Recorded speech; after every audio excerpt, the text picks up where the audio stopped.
जय राधा माधव कुंज बिहारी गोपीजन वल्लभ गिरिवरधारी।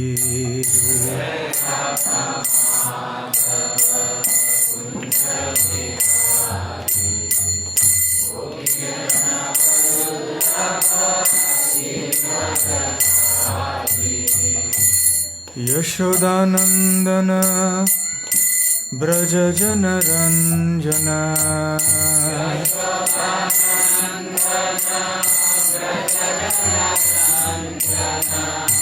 यशोदानंदन ब्रज जन रंजन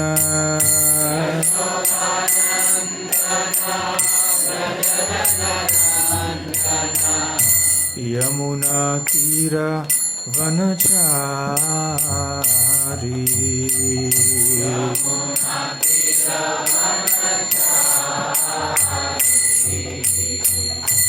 यमुना तीरा वनचारी।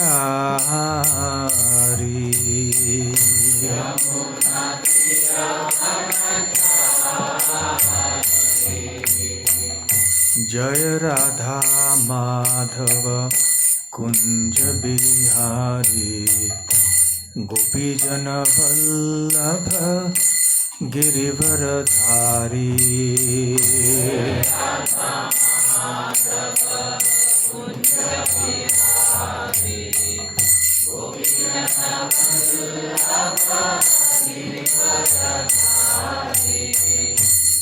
हरे कृष्णा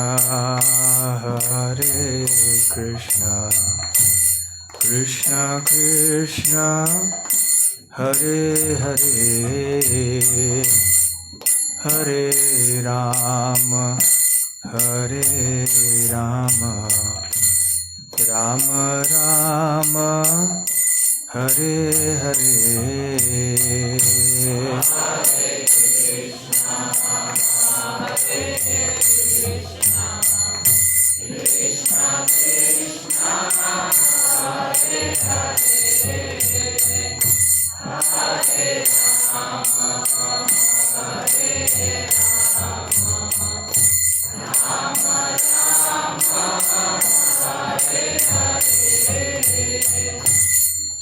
हरे कृष्णा कृष्णा कृष्णा हरे हरे हरे राम राम राम हरे हरे।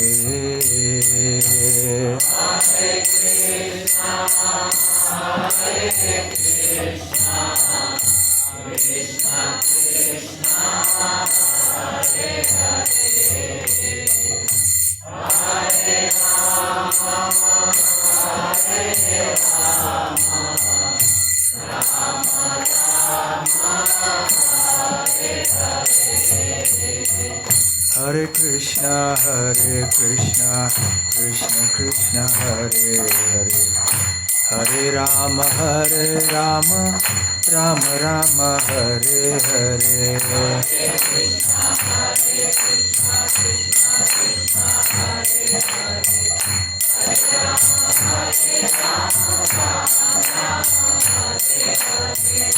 हरे कृष्ण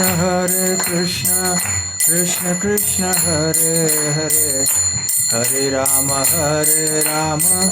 राम राम हरे हरे।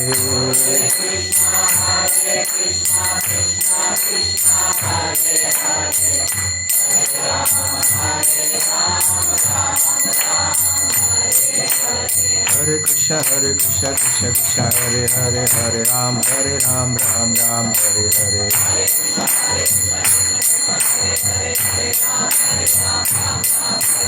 हरे Krishna Krishna Krishna Hare Hare Hare Ram Ram Ram Hare Hare.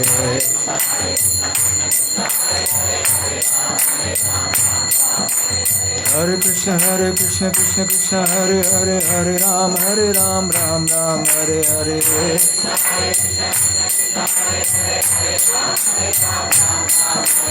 Hare Krishna Krishna Krishna Hare Hare Hare Ram Ram Hare Hare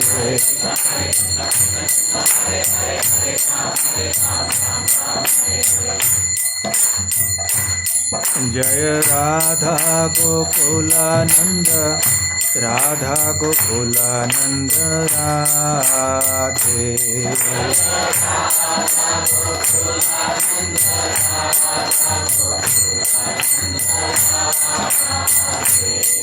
Jaya Gauranitai Gauranitai Gauranitai Jaya Gauranitai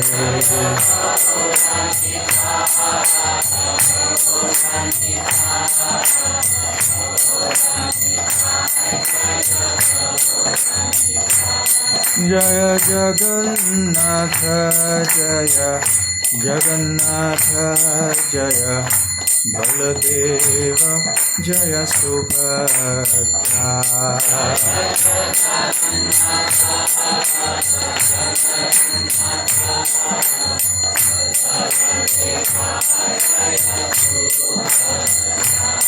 Jaya Jaya Prabhupada Prabhupada Prabhupada Jaya Prabhupada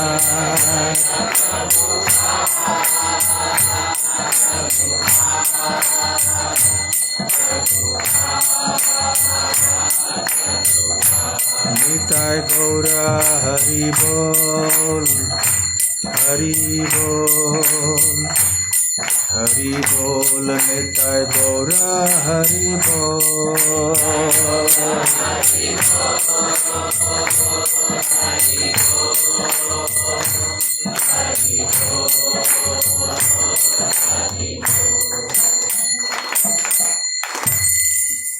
Jai Om Vishnupad Paramhansa Parivrajakaacharya Stotra Sata His Divine Grace Abhay Charanar Vinda Bhakti Vedanta Swami Srila Prabhupada Ki Jai Ananta Koti Vaishnava Vrinda Ki Jai Shri Shri Radha Gokulananda Ki Jai Shri Shri Gaur Nitai Ki Jai Shri Shri Jagannath Baladeva Subhadra Maharani Shri Sudarshan Ki Jai Shrimad Bhagavad Gita Ki Jai Grantaraj Shrimad Bhagavatam Ki Jai Nitai Gaura Premanande Samaveta Bhakta Vrinda Ki Jai Samaveta Bhakta Vrinda Ki Jai Samaveta Bhakta Vrinda Ki Jai Shri Shri Guru Gauranga Ki Jai Om Namo Bhagavate Vasudevaya Om Namo Bhagavate Vasudevaya Om Namo Bhagavate Vasudevaya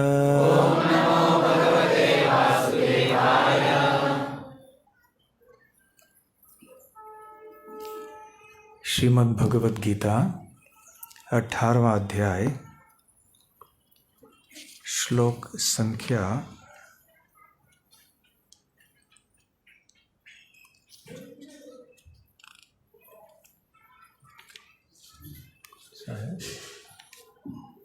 75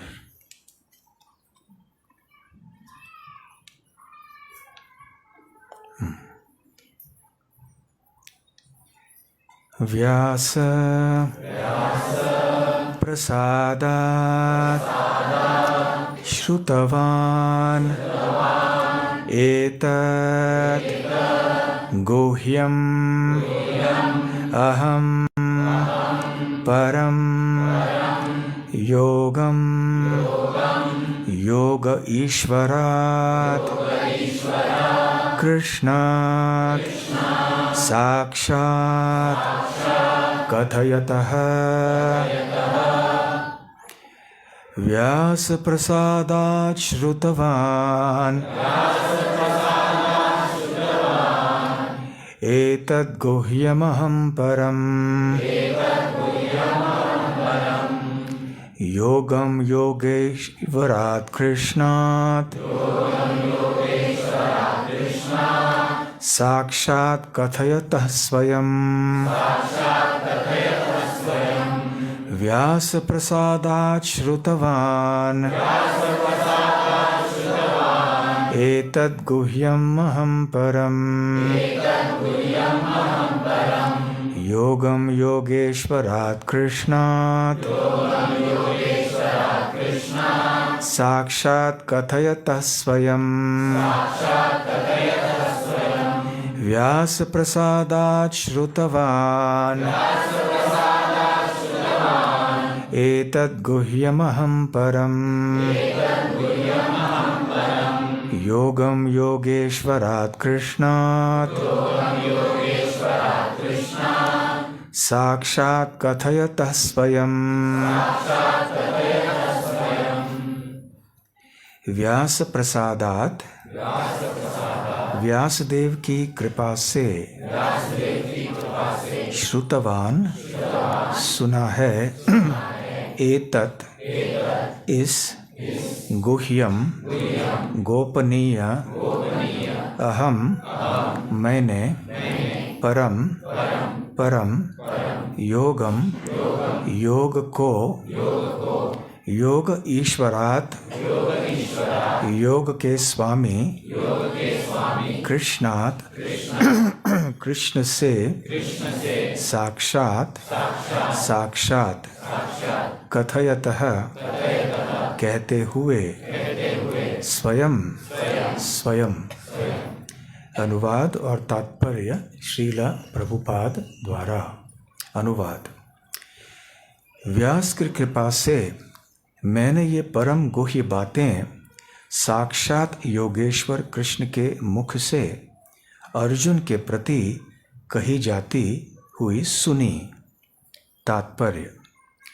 व्यास संजय के गुरु थे और संजय स्वीकार करते हैं कि व्यास की कृपा से ही वे भगवान को समझ सके।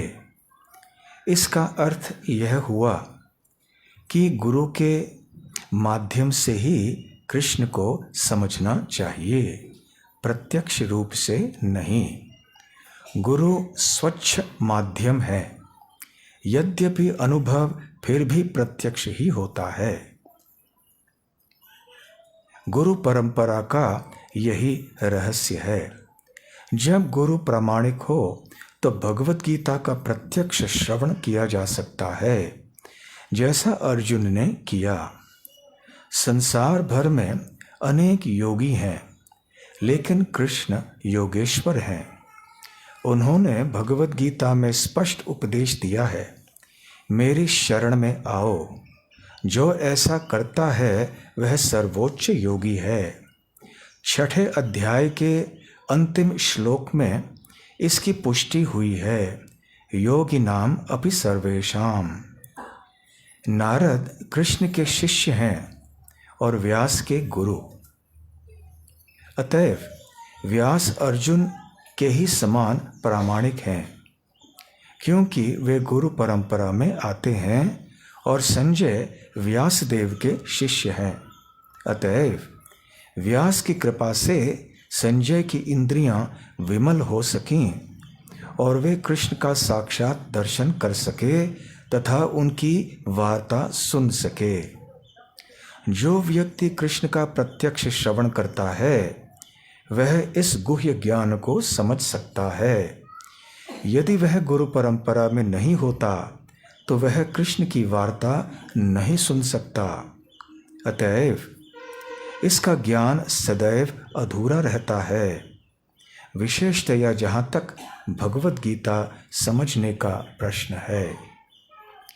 भगवत गीता में योग की समस्त पद्धतियों का कर्मयोग, ज्ञान योग तथा भक्ति योग का वर्णन हुआ है।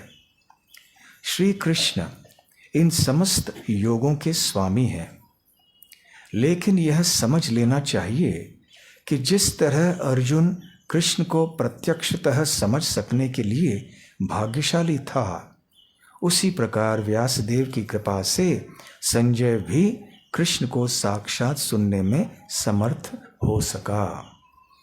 वस्तुतः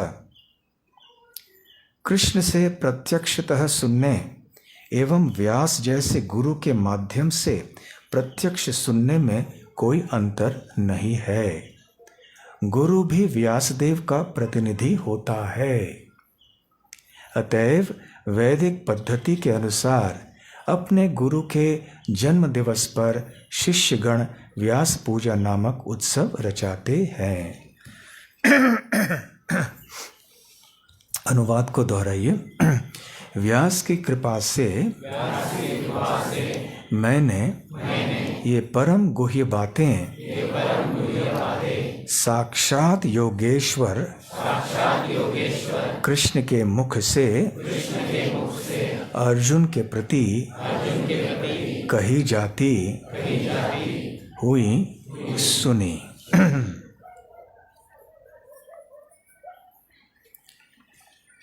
ओम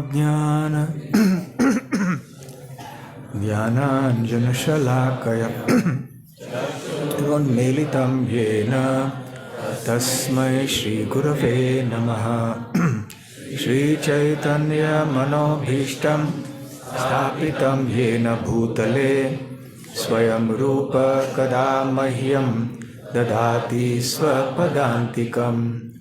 वन्देऽहं श्रीगुरो श्रीयुतपदकमलं श्रीगुरून् वैष्णवांश्च श्रीरूपं साग्रजातं सहगणरघुनाथान्वितं तं सजीवं साद्वैतं सावधूतं परिजनसहितं कृष्णचैतन्यदेवं श्रीराधाकृष्णपादां सहगणललिता श्रीविशाखान्वितांश्च।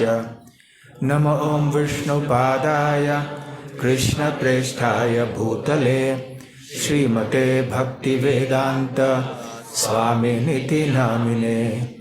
नमस्ते सारस्वते देवे गौरवाणी प्रचारिणे निर्विशेष शून्यवादी पाश्चात्यदेशतारिणे।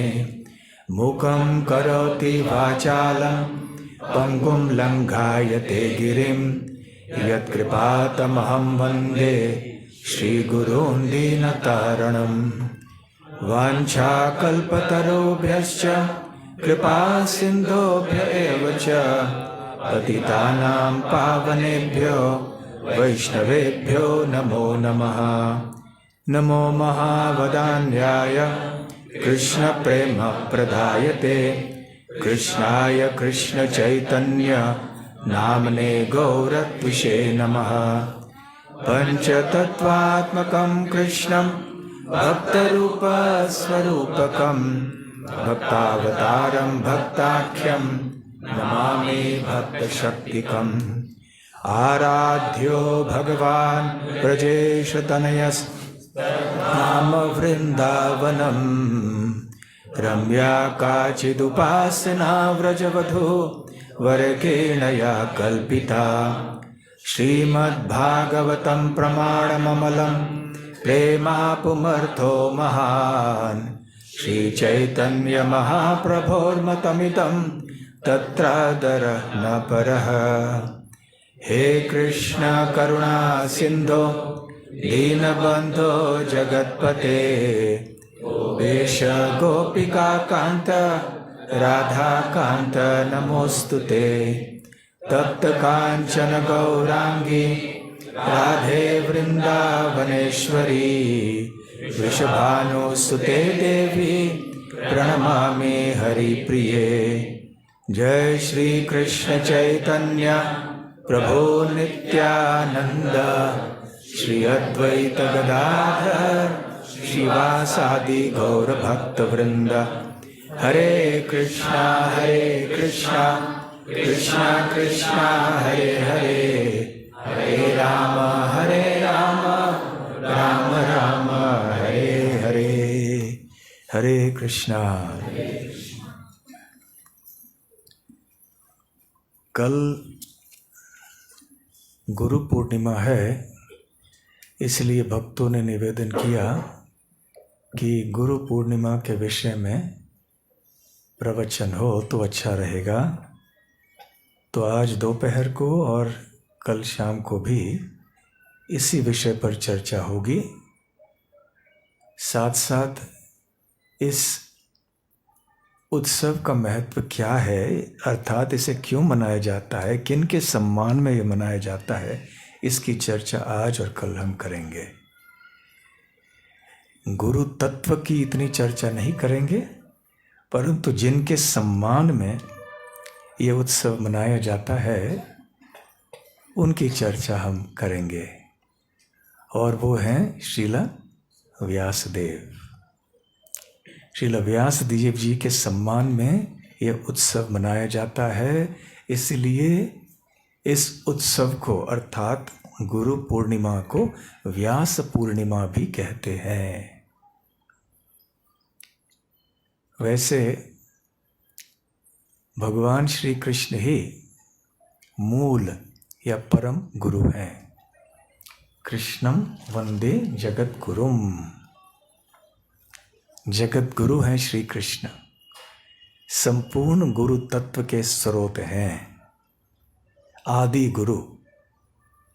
परंतु जिस प्रकार से प्रत्यक्ष अर्जुन के सामने श्री कृष्ण खड़े होकर भगवद गीता बोल रहे थे, वैसे हमारे सामने वो नहीं आएंगे। कम से कम हम जो साधारण भक्त हैं हमारे सामने तो नहीं आएंगे।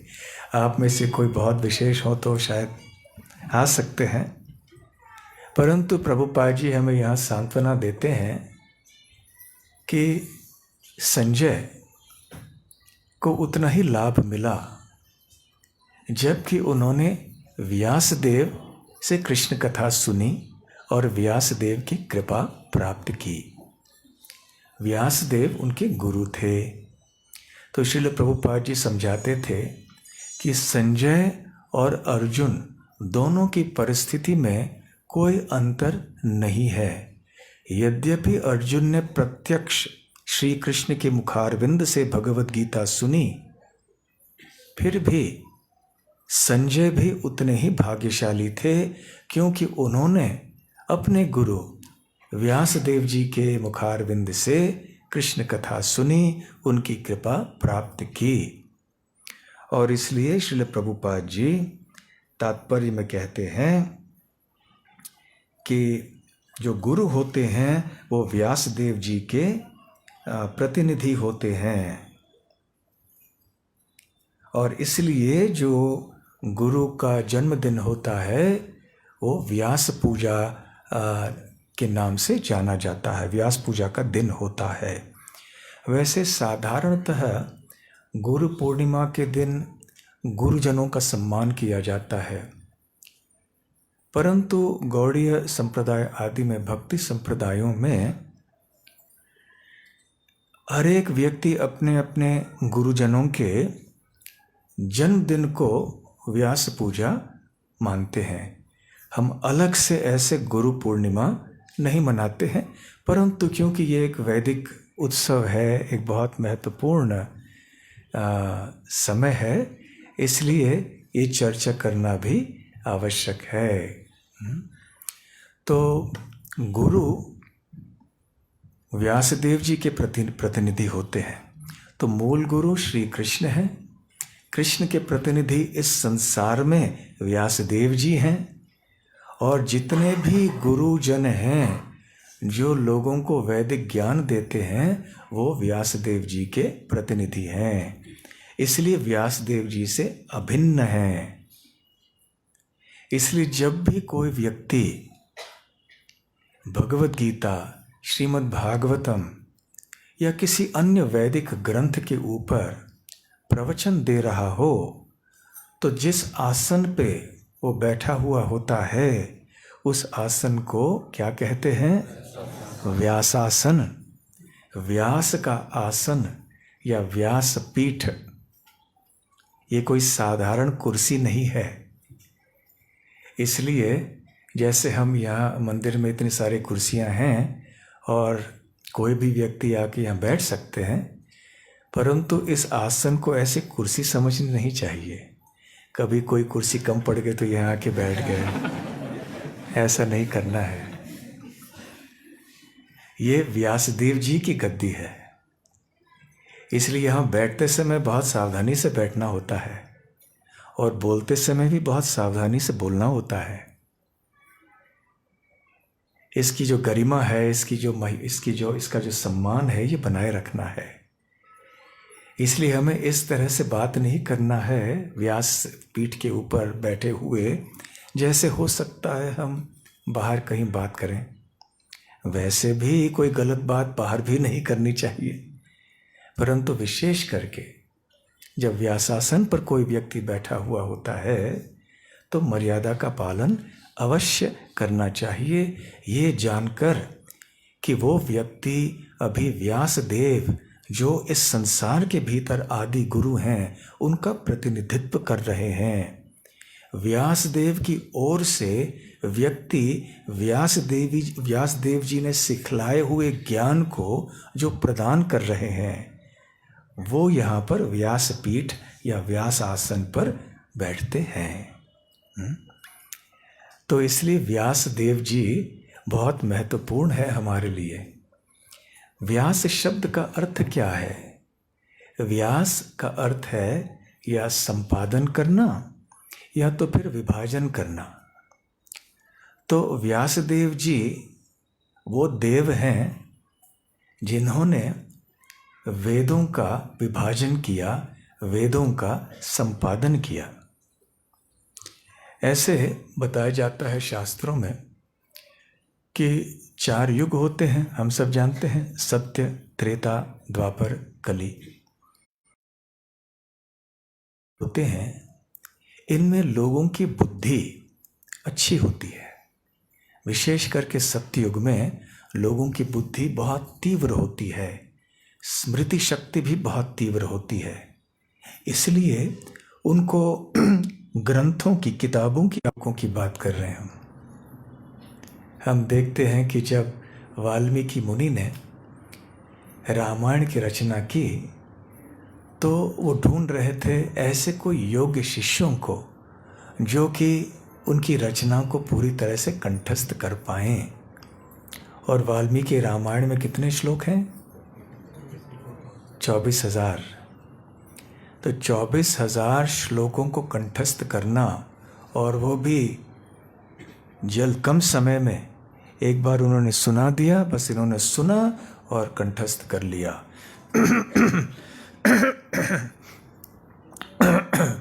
इसलिए ये व्यक्ति, जो व्यक्ति पहले के युगों में रहते थे तो उनकी स्मृति शक्ति आदि बहुत तीव्र होने के कारण ऐसे किताबों की, ग्रंथों की आवश्यकता ही नहीं पड़ती थी।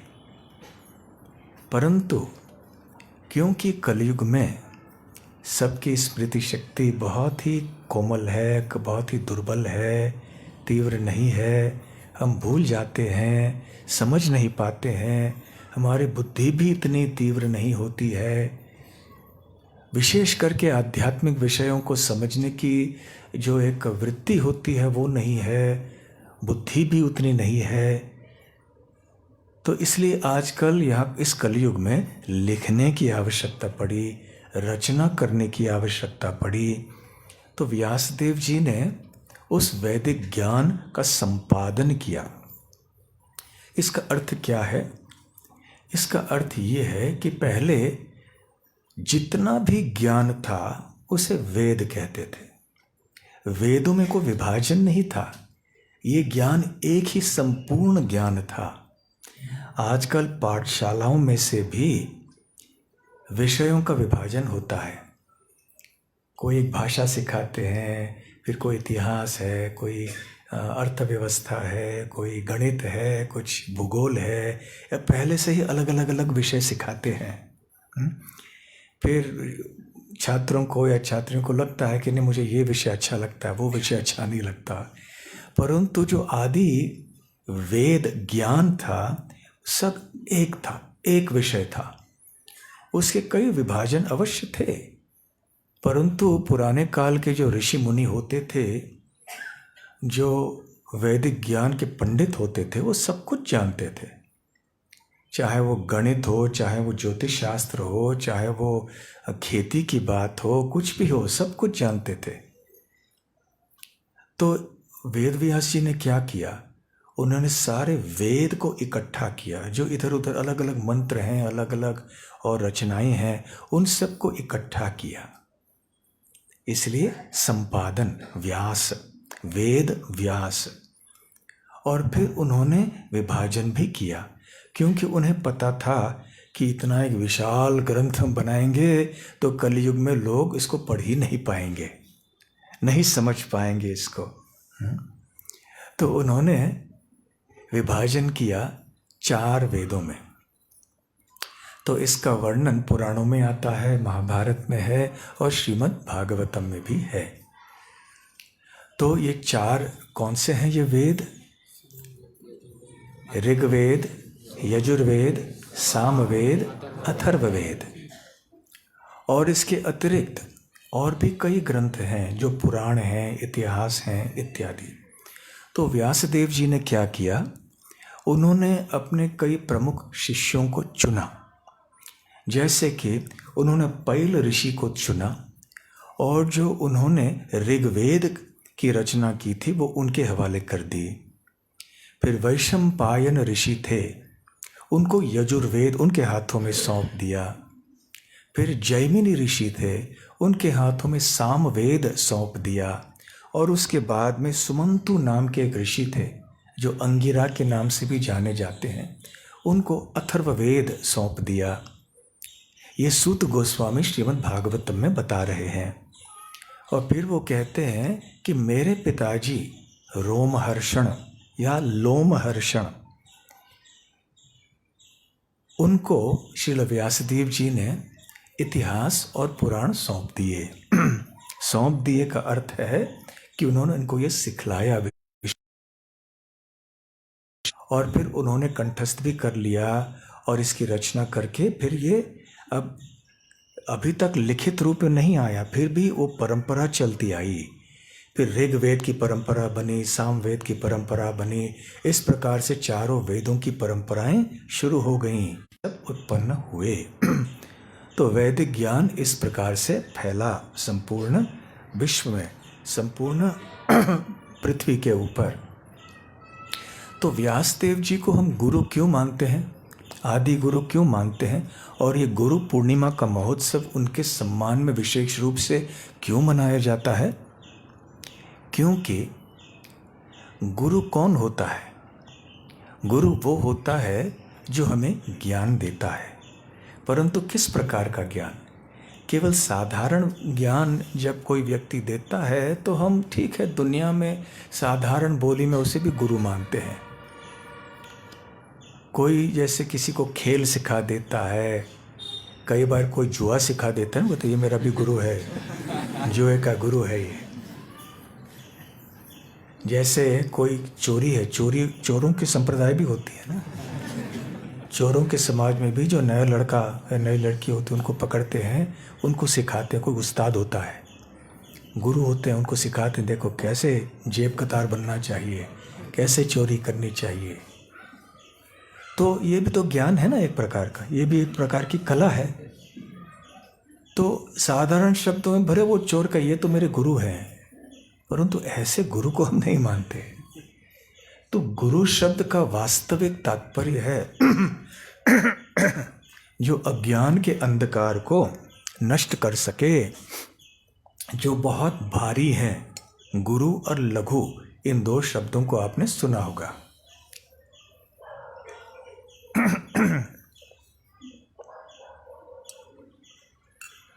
तो गुरु अर्थात जो भारी होते हैं। भारी का अर्थ ये नहीं है कि उनका शरीर भारी है, वो बहुत मोटे हैं, वजन ज़्यादा है, ये मतलब नहीं है। भारी अर्थात जो ज्ञान से भारी हैं। किस प्रकार के ज्ञान से? वैदिक ज्ञान से, दिव्य ज्ञान से भारी हैं। इसलिए जब गुरु की बात करते हैं तो गुरु वो व्यक्ति हैं जो वैदिक ज्ञान देने में सक्षम हैं। शाब्दे परिच निष्णातम ब्रह्मण्य उपशमाश्रयम, जैसे कि श्रीमद् भागवतम के 11वें स्कंद में बतलाया गया है कि नव योगेंद्र बतलाते हैं कि गुरु कौन होते हैं। सबसे पहले शिष्य कौन होता है? तस्मात् गुरुम प्रपद्येत जिज्ञासु श्रेय उत्तमम। तो जो व्यक्ति बहुत जिज्ञासु होता है किस बारे में? जो श्रेय उत्तमम, जो हमारा वास्तविक हित है, दीर्घकालीन आध्यात्मिक हित है हमारा, उसके बारे में जो बहुत जिज्ञासु होता है वो व्यक्ति वास्तव में शिष्य है। केवल यूं ही आना और फिर बस थोड़े समय के लिए रहना फिर कुछ और करना, ये शिष्य नहीं है। आदर्श शिष्य जो होता है वो अति जिज्ञासु होता है, वो और जानना चाहता है और सीखना चाहता है और आगे भक्ति मार्ग में आध्यात्मिक जीवन में प्रगति करना चाहता है। इसलिए तस्मात् गुरुम प्रपद्येत, इसलिए चाहिए कि हर एक व्यक्ति को ऐसे जिज्ञासु बन के गुरु के शरण में जाना चाहिए। और गुरु कैसे होने चाहिए? शाब्दे, शाब्दे अर्थात शब्द में। वैदिक शास्त्रों को और वैदिक ज्ञान को शब्द भी कहा जाता है, क्योंकि ये शब्द किस प्रकार का शब्द है? ये दिव्य ध्वनि है। शास्त्रों के जो वाणी है वो दिव्य ध्वनि होने के कारण उसे शब्द कहते हैं। शब्द प्रमाण, ये प्रत्यक्ष प्रमाण नहीं है, ये शब्द प्रमाण है। तो शब्द में पूरी तरह से निष्ठा होना, शब्द से अवगत होना पूरी तरह से। शाब्दे च परे, परे अर्थात भगवान में।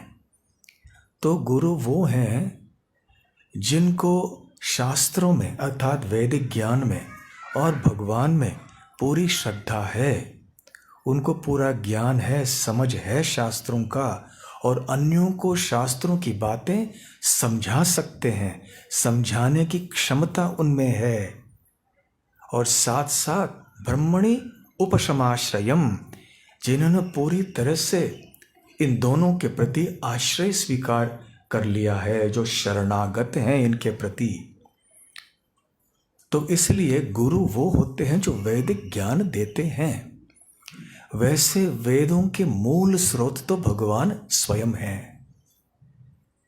भगवान नारायण के श्वास से ये वेद उत्पन्न होते हैं। वैसे तो वेद आदि भगवान श्री कृष्ण की बांसुरी से उत्पन्न होते हैं, ब्रह्म संहिता में जैसे ब्रह्मा जी बताते हैं। तो यहाँ भौतिक जगत में ब्रह्मा जी के मुख से ये वेद निकलते हैं, परंतु ब्रह्मा जी तो ब्रह्मलोक में रहते हैं ना। एक आध बार कभी आते हैं पृथ्वी लोक के ऊपर, और वो भी ब्रह्म कलयुग में तो आते ही नहीं हैं। तो इसलिए पृथ्वी लोक पे ऐसे कोई व्यक्ति चाहिए जो कि मूर्तिमान वैदिक ज्ञान के स्वरूप हों। वो हैं वेदव्यास या व्यासदेव। और इसलिए व्यासदेव जी को वो शक्ति प्रदान की जाती है जिसके द्वारा वो वेदों का संपादन कर सकते हैं। ये कोई साधारण काम नहीं है। देखिए, महाभारत जैसे ग्रंथ लिखना, ये 4 वेदों की रचना करना, पुराणों की आदि उपनिषदों की रचना करना, ये कोई साधारण मनुष्य की बात नहीं है, या असाधारण मनुष्य की बात भी नहीं है। इसलिए व्यासदेव जी जो हैं ये भगवान के अवतार माने जाते हैं। श्रीमद् भागवतम के पहले स्कंद के 3 अध्याय में सूत गोस्वामी 22 प्रमुख या प्रसिद्ध अवतारों का उल्लेख करते हैं। उनमें से 7वें या 17वें अवतार हैं व्यासदेव। तो इस प्रकार से व्यासदेव जी की पृथ्वी पे हैं, वो मूर्तिमान वैदिक ज्ञान है, इसलिए हम उनको गुरु मानते हैं, क्योंकि गुरु वो होते हैं जो वैदिक ज्ञान देते हैं। इसलिए व्यासदेव जी ने फिर ऐसी परंपराएं शुरू कर दी वैदिक ज्ञान का प्रचार प्रसार के लिए। वैसे आपको एक आश्चर्य की बात बताऊं कि ये पहले व्यास नहीं है। हर एक चतुर्युग में एक व्यास होते हैं। चतुर्युग अर्थात क्या? सत्य, त्रेता, द्वापर, कली। तो हर एक द्वापर युग के अंत में एक न कोई एक व्यासदेव आते हैं, ऐसे विष्णु पुराण में बताया गया है। तो ब्रह्मा जी के एक दिवस में 7 मनु होते हैं और मनु की जो जीवन की अवधि होती है वो उसे मनवंतर कहते हैं। हर एक मनवंतर में 14, हर एक ब्रह्मा जी के दिन में 14 मनु होते हैं और हर एक मनु के मनवंतर में 71 चतुर्युग होते हैं। तो अभी हमारे जो मनु है वैवस्वत मनु, उनके मनवंतर में 28वां ये चतुर्युग चल रहा है। तो इस मनवंतर में हमारे जो व्यासदेव जी हैं वो 28वें व्यासदेव हैं। हर एक द्वापर में एक व्यासदेव होते हैं। ऐसा क्यों? क्योंकि पहले 3 युगों में, जैसे मैंने पहले कहा था, लोगों की क्षमता इतनी होती है, इतनी बौद्धिक शक्ति क्षमता होती है कि वो केवल वैदिक ज्ञान को सुनकर याद कर सकें। परंतु कलयुग में ऐसे नहीं होता है। इसलिए कलयुग में वेदों का विभाजन करना, संपादन करना और आगे चल के इनको लिखित रूप में करना ये आवश्यक होता है। इसलिए और ज़्यादा लोगों की स्मृति शक्ति कमज़ोर होती जाती है, क्योंकि हर चीज़ के लिए अभी हम किसी लिखित चीज़ को देखना पसंद करते हैं। पहले जब पुराने ज़माने में वो गोल गोल घुमाने वाले फ़ोन हुआ करते थे, अनेक फ़ोन नंबर याद रहते थे। आजकल याद रखने की आवश्यकता ही नहीं है, बटन दबा लो, बस उनको फ़ोन कर लो, कुछ याद रखने की आवश्यकता। इसलिए स्मृति शक्ति और भी कमज़ोर हो रही है। देखिए, जब कोई शरीर के अंग का आप कसरत नहीं करोगे ना, तो वो कमज़ोर हो जाएगा अंग। ठीक उसी प्रकार से जो याददाश्त है ना, वो भी कमज़ोर होती जा रही है, क्योंकि हम उसका उस कसरत नहीं करते, कोई अभ्यास नहीं करते।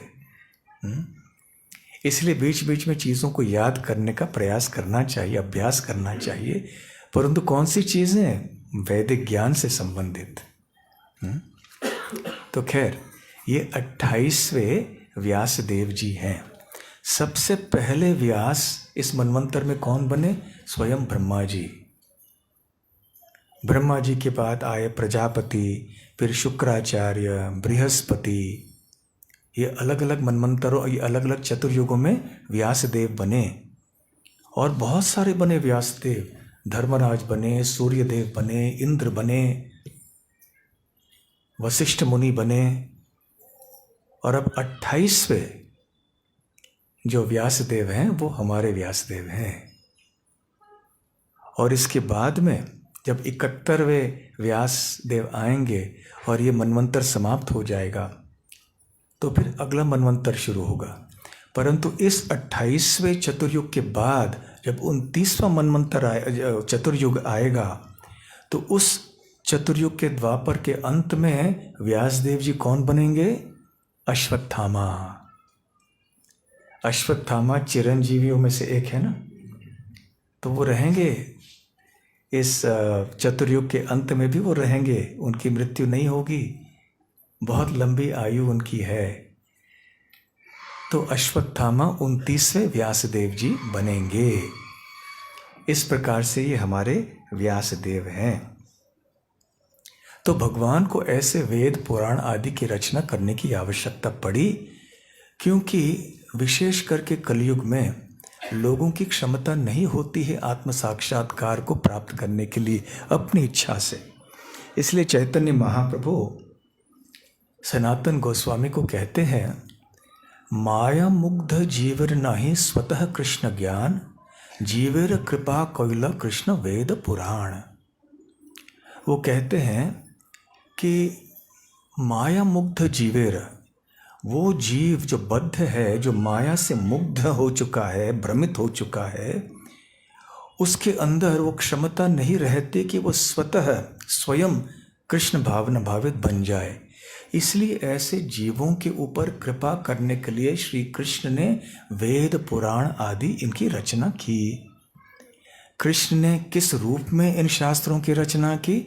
व्यासदेव जी के रूप में। इसलिए व्यासदेव जी हमारे लिए इतने महत्वपूर्ण हैं और हम उनको उनका स्मरण करते हैं, उनका सम्मान करते हैं इस गुरु पूर्णिमा के दिन पर। तो ये इनका नाम, ये व्यास जो है ये एक पदवी है। जैसे प्रधानमंत्री, देश में बहुत सारे प्रधानमंत्री हुए हैं ना, तो हम कहते हैं प्रधानमंत्री ने ऐसे कहा, परंतु कौन से प्रधानमंत्री? प्रधानमंत्री का भी कोई नाम है। राष्ट्रपति भी बहुत हुए हैं, ये भी एक पद है। उसी प्रकार से व्यास ये भी एक पद है, एक पदवी है। तो जो व्यक्ति इस पद में हैं अभी इस समय, उनका नाम है कृष्ण द्वैपायन। तो हमारे व्यासदेव जी का नाम है, पूर्ण नाम है कृष्ण द्वैपायन व्यास। ऐसे पदवी, पूरा नाम बताओ अपना। प्रथमेश बांदीवाड़ेकर।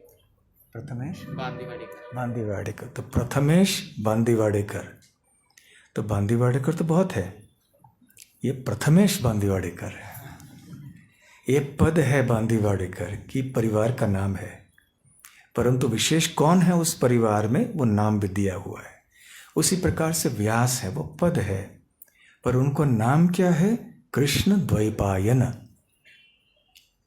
तो व्यास शब्द का अर्थ तो हमने सुन लिया। तो कृष्ण और द्वैपायन शब्द का अर्थ क्या है?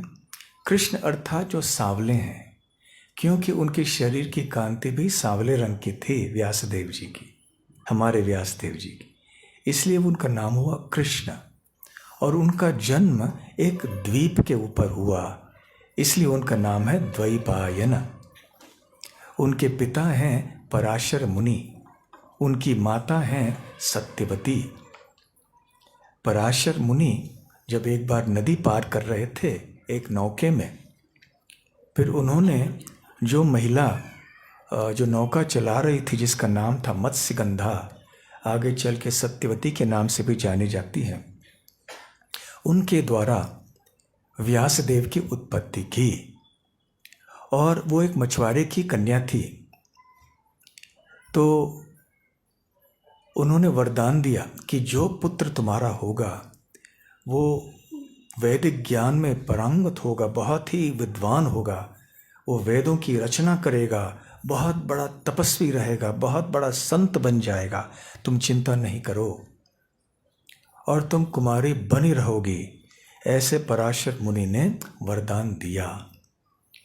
और फिर व्यासदेव जी का जन्म हुआ और उस समय अपनी योग शक्ति का प्रयोग करके उन्होंने एक धुंध या कोहरा निर्माण कर दिया और वहाँ एक द्वीप भी निर्माण किया। पद्म पुराण में कहा जाता है कि ये द्वीप पराशर मुनि ने यमुना नदी के बीच में कहीं एक जगह बनाई। व्यासदेव जी के जन्म के संबंध में भिन्न मत हैं, परंतु पद्म पुराण में ये तो इतना बताया गया है कि यमुना नदी के बीच में एक द्वीप में व्यासदेव जी का गर्भाधान हुआ। और कब हुआ? वैसे कई लोग कहते हैं कि आज के दिन व्यासदेव का जन्म हुआ, इसलिए गुरु पूर्णिमा हम मानते हैं या व्यास पूर्णिमा मानते हैं।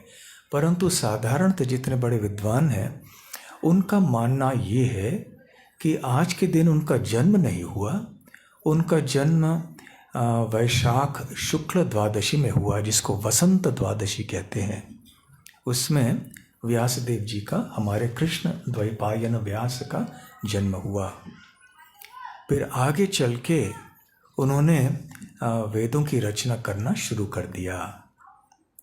तो वेदों की रचना हमने बताई, 4 वेद कर दिए, 4 अपने शिष्यों को उन्होंने ज्ञान आदि दे दिया, परंपराएं शुरू हो गईं। फिर महाभारत की रचना उन्होंने करना शुरू कर दिया। और महाभारत की रचना कैसे हुई, कैसे लिखित रूप में आ गया, वो कथा तो आप सब बचपन से ही सुनते आए हैं। जब उन्होंने सोचा कि मैं अब कहूँगा, मैं बोलते जाऊँगा, परंतु इसे लिखेगा कौन? तो ब्रह्मा जी के पास गए व्यासदेव जी। ब्रह्मा जी ने कहा गणेश जी हैं जो योग्य व्यक्ति हैं जो ऐसा कर सकते हैं। तो फिर गणेश जी के पास गए व्यासदेव जी। गणेश जी वहाँ पर आए।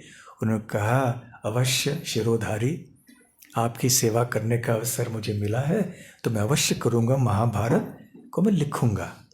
आप जैसे जैसे बोलेंगे वैसे वैसे मैं लिखता जाऊँगा, परंतु मेरा एक शर्त है। शर्त ये है कि आप बोलना बंद नहीं करेंगे। आपको निरंतर बोलना होगा बिना रुकावट के। आप रुक जाएंगे फिर आगे मैं नहीं लिखूँगा। तो व्यासदेव जी ने सोचा कि अच्छा ठीक है, क्योंकि कभी कभी ऐसे ग्रंथों की रचना करनी होती है। व्यक्ति कितना भी बुद्धिमान हो, बीच बीच में सोचने के लिए रुकना पड़ता है ना। ऐसे नहीं कि बस बोले जाएं बिना रुकावट के। तो व्यासदेव जी ने सोचा कि अब क्या किया जाए, रुकना तो पड़ेगा कभी कभी बीच में सोचने के लिए।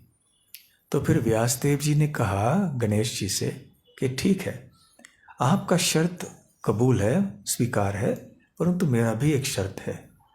और वो शर्त क्या है कि जब मैं कुछ कहूँगा, कोई श्लोक बोलूँगा, आप तब तक लिखोगे नहीं उस श्लोक को जब तक कि आप उस श्लोक को पूरी तरह से समझ नहीं पाए। तो बीच बीच में व्यासदेव जी ऐसे कोई श्लोक बोल देते थे तो गणेश जी भी थोड़े सोच में पड़ जाते थे कि ये क्या है। फिर व्यासदेव जी को थोड़ा समय मिलता था और आगे सोचने के लिए फिर और आगे बात को बढ़ाते थे। तो प्रभुपाद जी इस प्रकार से भागवतम के तात्पर्य में बताते हैं कि गणेश जी और व्यासदेव जी के सहयोग से ये महाभारत ग्रंथ की रचना हुई। क्योंकि व्यासदेव जी ने सोचा कि ये मैंने वेद उपनिषद आदि तो लिखे हैं, परंतु कलयुग में लोग इतने मंदबुद्धि के होंगे कि उनको इतना सब दर्शन, फिलॉसफी ये समझ में नहीं आएगा। इसलिए उनके लिए और भी साधारण भाषा में सब कुछ लिखना होगा और बहुत कहानियाँ ये वो सब सुना के हमें बताना होगा। तो जो योग्य नहीं हैं वैदिक ज्ञान को या दर्शन को समझने के लिए, उनके लिए बहुत सरल रूप में मुझे कुछ ज्ञान देना होगा। फिर उन्होंने श्रीमद् या महाभारत की रचना की। अब आगे चल के ठीक है, ब्रह्म सूत्र या वेदांत सूत्र की रचना हो गई, उपनिषद हो गए, पुराण हो गए, 4 वेद तो हो ही गए, ब्राह्मण हैं, आरण्यक हैं, ये सारे ग्रंथ हो गए। फिर भी अब सूत गोस्वामी जो नैमिषारण्य में इकट्ठे हुए भक्त हैं उनसे मिलकर कहते हैं कि व्यासदेव जी ने देखा, जब वो अपने आश्रम पे बैठे हुए थे तो उन्होंने सोचा, अरे मेरी दिव्य दृष्टि से मुझे दिखाई पड़ रहा है कि आने वाले कलयुग में बहुत विसंगतियां होने वाली हैं, असंगतियां, और बहुत ही उतार चढ़ाव गलत चीज़ें होने वाली हैं या बहुत गड़बड़ होने वाला है। इसलिए मुझे ये सब रचना करनी चाहिए, ऐसे किसी ग्रंथ की रचना करनी चाहिए जिसमें ये सारे लोगों को ये ज्ञान अच्छी तरह से मिल सके। परंतु इतना सब करने के बाद भी वो थोड़े असंतुष्ट रहे। तो वो सोचने लगे कि ऐसा क्यों हो रहा है, इतने सारे ग्रंथों की रचना तो मैंने कर ली, फिर भी मेरा हृदय शांत क्यों नहीं है, संतुष्ट क्यों नहीं है।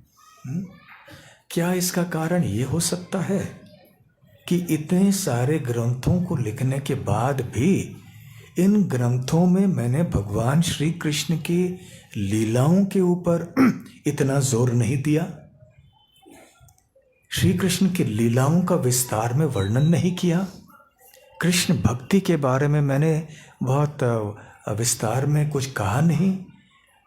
और क्योंकि कृष्ण भक्ति के बिना तो हृदय संतुष्ट और या शांत तो हो ही नहीं सकता, चाहे हम वैराग्य का पथ अपनाएं, ज्ञान का पथ अपनाएं, कर्म योग का पथ अपनाएं।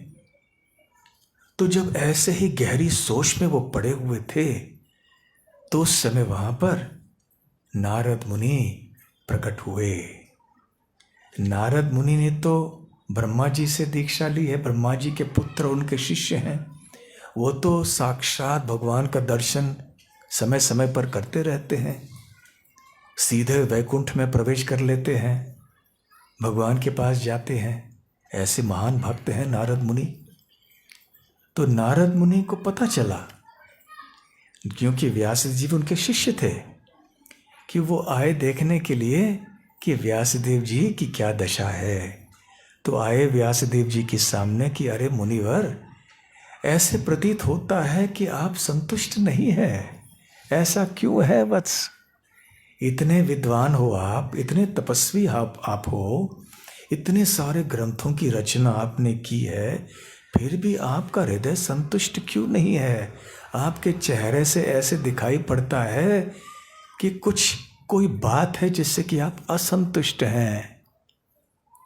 फिर नारद मुनि जो है वो सबसे अच्छे वैद्य हैं। वैद्य अर्थात केवल शरीर के वैद्य नहीं, जो सबसे श्रेष्ठ वैद्य वो होते हैं जो सबसे मूल बीमारी को दूर कर सकते हैं और मूल बीमारी का कारण भी जान सकते हैं।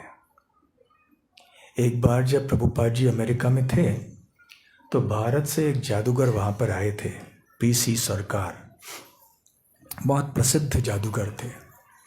तो उन्होंने वहाँ नव वृंदावन में जहाँ प्रभुपाद जी ने एक आश्रम और मंदिर की स्थापना की थी, अपने जादू की कला दिखाई वहाँ पे। सबका मनोरंजन हुआ, प्रभुपाद जी भी बहुत हंसे। और फिर प्रभुपाद जी ने कहा, ठीक है, बहुत अच्छे जादू आपने दिखा लिए, परंतु एक और जादू है, आपने बहुत चीज़ें गायब कर दी। यहाँ कुछ खरगोश था, खरगोश को गायब कर दिया, यहाँ कुछ और रखा, इसको गायब कर दिया। ऐसे बताया जाता है कि आपने ताजमहल को ही गायब कर दिया था। तो ये बताइए, जन्म मृत्यु बुढ़ापा बीमारी, इसको गायब कर सकते हैं क्या? तो फिर वो जादूगर ने कहा, मैं उस तरह का जादूगर नहीं हूँ, वो जादूगर तो आप हैं केवल, क्योंकि आप ही इनको गायब कर सकते हैं और लोगों को सच्चा आनंद और जीवन की सफलता प्रदान कर सकते हैं। तो नारद मुनि तो पहले से ही जानते थे, वो तो सर्वज्ञ हैं, त्रिकालज्ञ हैं। वो जानते थे कि व्यासदेव जी के मन में क्या बीत रहा है, तो वहाँ पर प्रकट हुए, स्मित हास्य करते उपकोल, क्यों मुनिवर, क्या बात है, क्या हुआ? तो उन्होंने स्वयं सबसे पहले बीमारी को खोज निकाली। वैसे बीमारी तो नहीं कह सकते क्योंकि ये तो बड़े संत मुनि हैं, परंतु जो असंतुष्टि का मूल था उसको वो ठीक से कह पाए। देखिए, जब हम किसी वैद्य के पास जाते हैं ना, सबसे पहले दवाई देने के पहले वैद्य को क्या करना होता है? जांच करनी होती है, ये जानना होता है कि रोग है क्या, कौन सा रोग है, तब जाकर ना वो कोई सही औषध या दवाई दे पाएंगे। तो नारद मुनि ने सही दोष ढूंढ लिया कि हे मुनिवर, यद्यपि आपने इतने सारे ग्रंथों की रचना की, फिर भी आपने भगवान हरि, भगवान श्री कृष्ण की लीलाओं का वर्णन पर्याप्त मात्रा में नहीं किया आपने। यहाँ वहाँ जहाँ तहाँ आपने किया, पुराणों में कहीं इधर कहीं उधर, परंतु ऐसे किसी ग्रंथ की रचना आपने नहीं की है जिसमें केवल और केवल भगवान श्री कृष्ण का गुणगान किया गया हो, और इसलिए आप अभी तक असंतुष्ट हैं, इतनी तपस्या करने के बाद, इतने सारे ग्रंथों की रचना करने के बाद। तो इसलिए आप श्रीमद् भागवतम की रचना कीजिए। तो फिर नारद मुनि ने आशीर्वाद दिया ऐसे, और फिर व्यासदेव जी बैठे और उन्होंने अपने ध्यान में सब कुछ देखा, श्रीमद् भागवतम की रचना उन्होंने की। तो व्यासदेव जी ये स्वयं भगवान के अवतार हैं, भगवान श्री कृष्ण का प्रतिनिधित्व करते हैं। इसलिए भगवद गीता में मुनि नाम अप्यहम व्यासः, ऐसे श्री कृष्ण 10वें स्कंद में कहते हैं, मुनियों में से मैं व्यास हूँ। तो जब भागवतम की रचना की, इसलिए हम लोग जब भागवत पढ़ते हैं तो ये जानते हैं कि न केवल श्रीमद् भागवतम भगवान का अवतार है साहित्य रूप में, परंतु भागवतम की रचना करने वाले जो साधु हैं, जो व्यासदेव जी हैं, वो भी भगवान के अवतार हैं। इदम भागवतम नाम पुराणम ब्रह्म संहितम उत्तम श्लोक चरितम चकार भगवान ऋषि निश्रेयसाय लोकस्य धन्यम स्वस्त्ययनम महत्।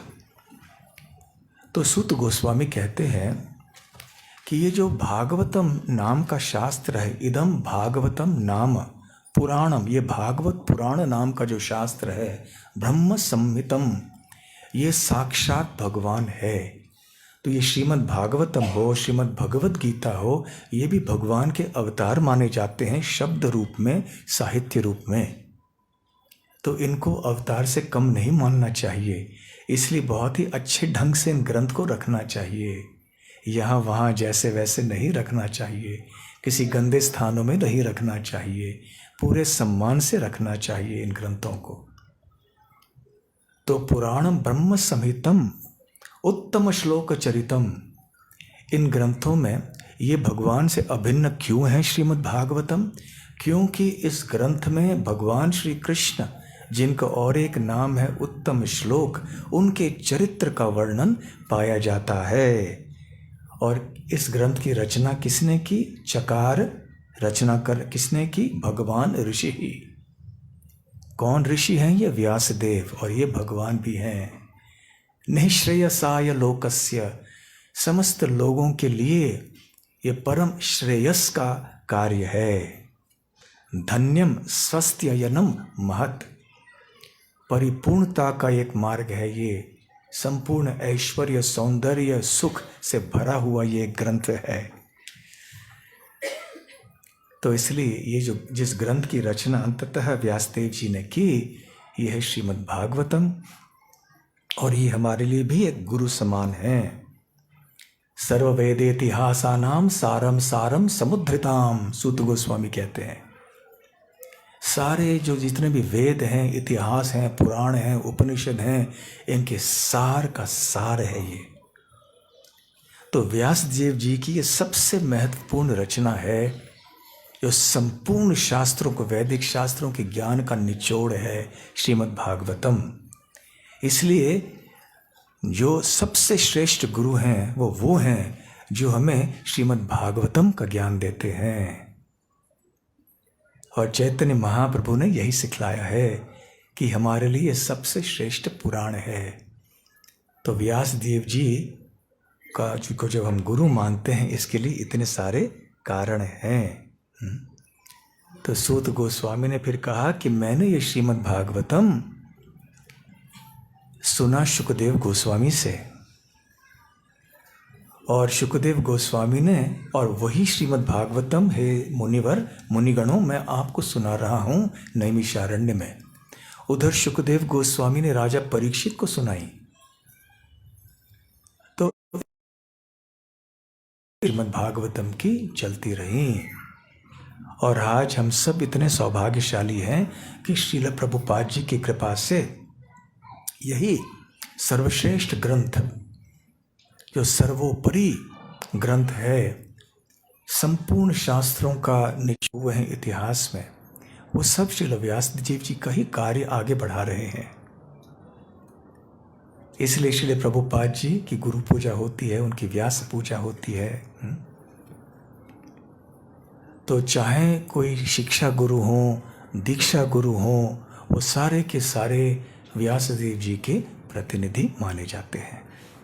तो गुरु पूर्णिमा के इस दिन हमें व्यासदेव के चरण कमलों में प्रार्थना करनी चाहिए, हमारे गुरुजनों के चरण कमलों में प्रार्थना करनी चाहिए। इतने सारे गुरुजन हमारे हुए हैं, हमारे स्वयं के भी जो दीक्षा गुरु, शिक्षा गुरु, और आगे कितने इतिहास में हुए हैं।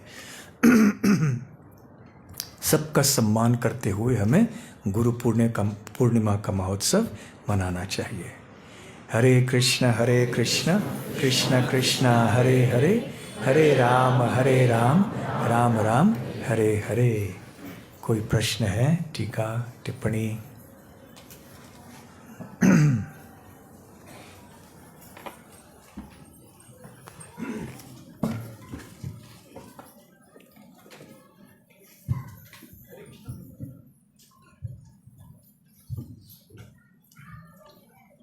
Krishna. Hare Krishna. Why was this particular day chosen? Why was this particular day chosen as Guru Purnima? Tomorrow's day. Is there any history there? प्रश्न ये है कि इसी दिन को क्यों गुरु पूर्णिमा के रूप में चुना गया था। अभी चातुर्मास का प्रारंभ भी हो रहा है ना, कल से।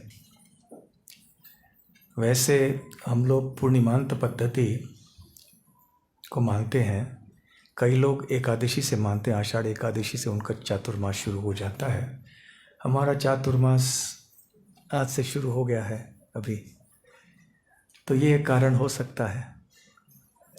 दूसरा कारण ये भी हो सकता है कि कई लोग मानते हैं कि ये इनका जन्मदिन है।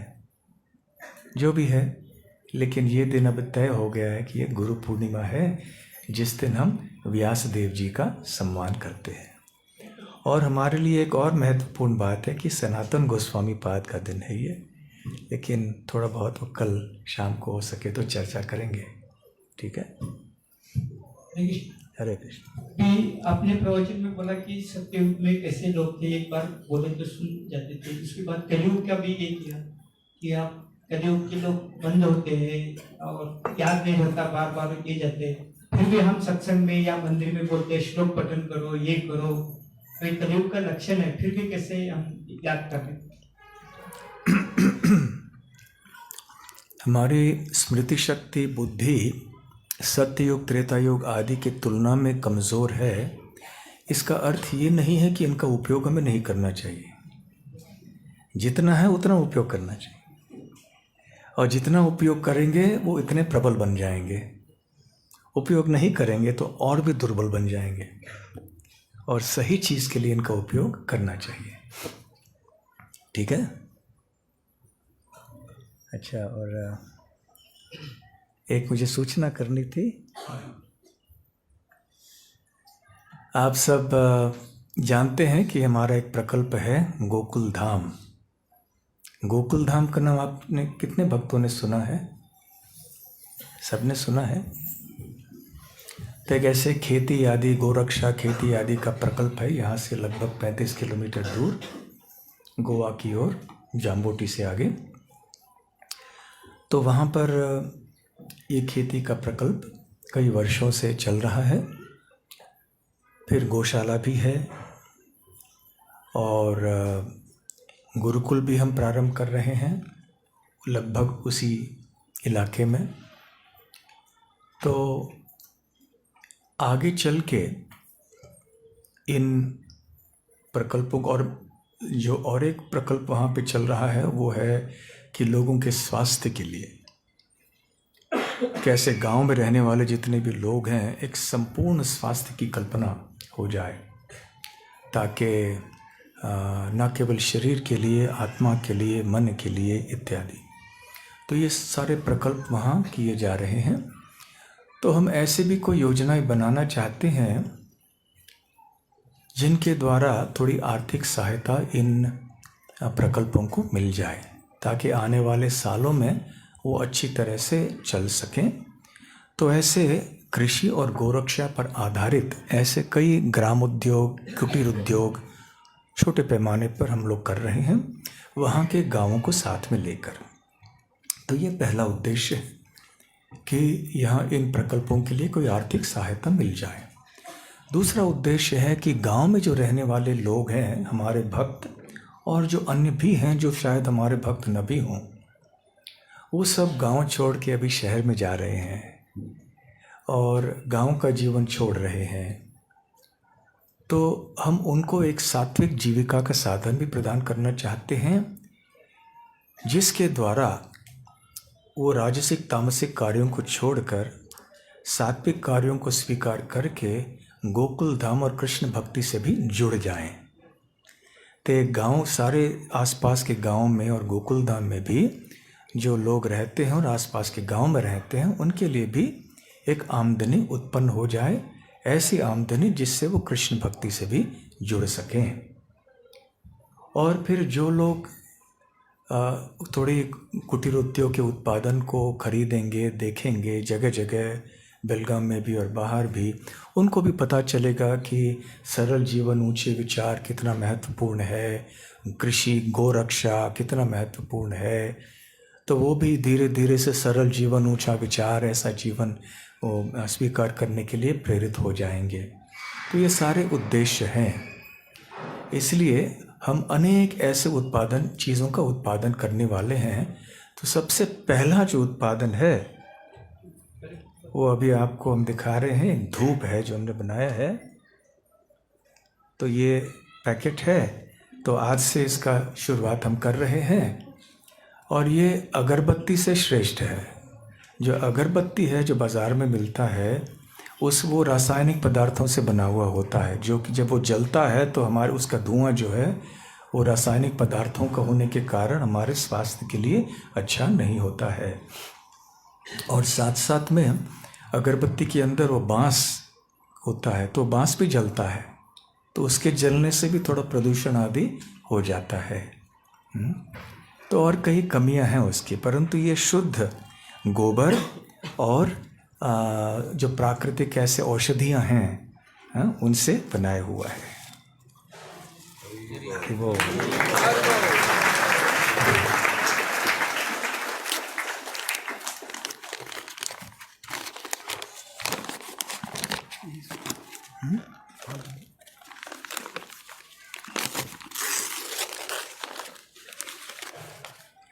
तो जो भी उत्पादन होंगे उनका नाम होगा व्रज गोकुलम।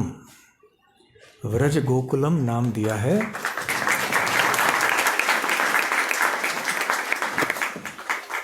तो व्रज गोकुलम, चाहे धूप हो और भी ऐसे कई चीज़ें आएंगी। धूप से शुरुआत हुई है, आगे चल के शहद या मध आएगा और भी बहुत सारी चीज़ें। गोकुल धाम में रहने वाले भक्त और आसपास के गांव में रहने वाले भक्त भी इसका उत्पादन करेंगे। तो इसको भी ज़रा खोल देना, खोलना है ना इसको। तो इसके अंदर 12 ऐसे पैकेट हैं, बक्से हैं। तो ऐसे ये धूप है,